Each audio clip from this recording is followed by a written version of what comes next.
सोलापूर महानगरपालिकेतील 2014 मध्ये बस खरेदी प्रकरणातील कथित चेसी क्रॅक घोटाळ्याविरोधात शिवसेना उद्धव बाळासाहेब ठाकरे पक्षाने तीव्र आंदोलन छेडले आहे। या प्रकरणात तब्बल 56 कोटी रुपयांची भरपाई महापालिकेच्या तिजोरीतून म्हणजेच सोलापूरकर नागरिकांच्या खिशातून वसूल केली जात असल्याचा आरोप करत शिवसेनेने संताप व्यक्त केला आहे। याच्या निषेधार्थ 20 एप्रिल 2026 रोजी जिल्हाधिकारी कार्यालयासमोर शिवसेना शहर प्रमुख महेश धाराशिवकर यांच्या नेतृत्वाखाली आंदोलन करण्यात आले। यावेळी मोठ्या संख्येने शिवसैनिक उपस्थित होते। 2014 मध्ये सोलापूर महानगरपालिकेने अशोक लेलँड कंपनीकडून 144 बसेस खरेदी केल्या होत्या। मात्र या बसेसमधील 99 बसेसच्या चेसीमध्ये क्रॅक आढळल्याचा प्रकार उघडकीस आला। आरटीओचे फिटनेस प्रमाणपत्र असतानाही या बसेस निकृष्ट दर्जाच्या निघाल्या। हा केवळ तांत्रिक दोष नसून अधिकारी आणि कंपनीमधील संशयास्पद करारामुळे झालेला सुनियोजित घोटाळा असल्याचा आरोप शिवसेनेने केला आहे। JNNURMच्या योजनेतून 144 बसेस महापालिकेने खरेदी केल्या।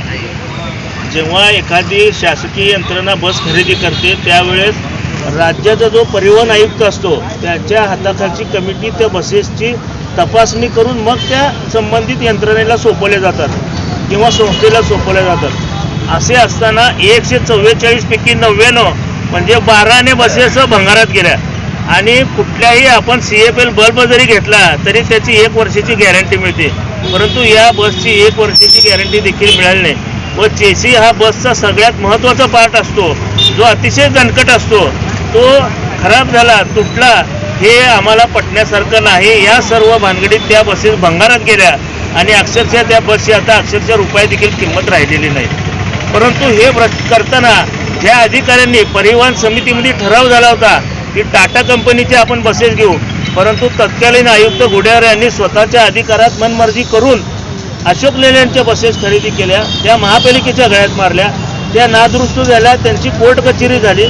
त्यातून महापालिकेनं 56 कोटी रुपये अशोक लेलँडला द्यायचे असा लवादाचा निर्णय झाला आणि लवादाच्या वेळेस जे मल्लाव म्हणून अधिकारी होते त्यांची भूमिका अतिशय संशयास्पद होती। कारण अशी वंदत आहे महापालिकेत की त्यांनी जवळपास 3 कोटी रुपये येण्यासाठी त्या ठिकाणी वाटले होते आणि येऊन त्यांनी कंपनीच्या दलालाचं काम केलं आणि महापालिकेला पर्यायानं नागरिकांना खड्ड्यात घातलं। आज महापालिकेनं जवळजवळ 40 ते 42 कोटी रुपये कोर्टात भरलेले आहेत। त्या पैशाला 80,000 रुपये रोज व्याज होतं। अशा पद्धतीने आम्ही जो कर भरतो त्या कराच्या पैशातून जर तुम्ही एखाद्याचं घर भरणार असाल तर हे आम्ही सोलापूरकर जनता सहन करणार नाही। परवा 2-4 दिवसाखाली महापालिका आयुक्ताला निवेदन दिलं होतं या संदर्भात भ्रष्टाचार कशा पद्धतीने झालेला आहे। गेल्या पूर्वीचे आयुक्त गुडेवार आणि मल्लावच्या माध्यमातून त्यावेळेच्या सभासदांना त्यावेळेच्या राजकीय पुढाऱ्याला पकडून कशा पद्धतीनं भ्रष्टाचार झाला आहे हे आम्ही उघडकीस आणणार आहे। हे त्यावेळेस 100 बसेस खरेदी केले, पण ते सगळे बसेस चीसी खराब झालेले होते।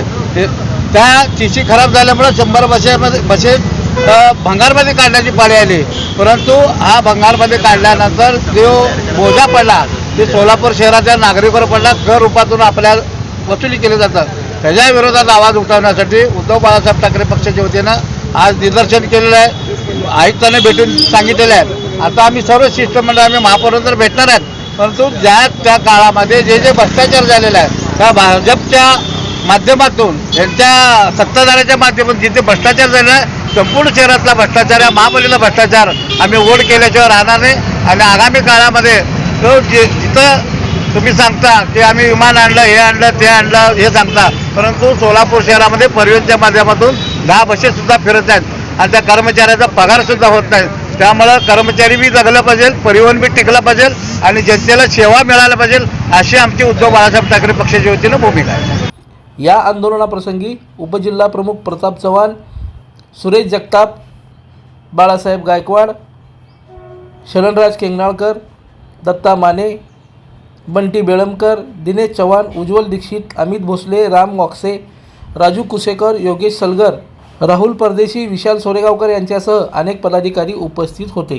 दर्शन मराठी चॅनलला सबस्क्राइब करा, बेल बटनला क्लिक करा व लाईक करायला विसरू नका।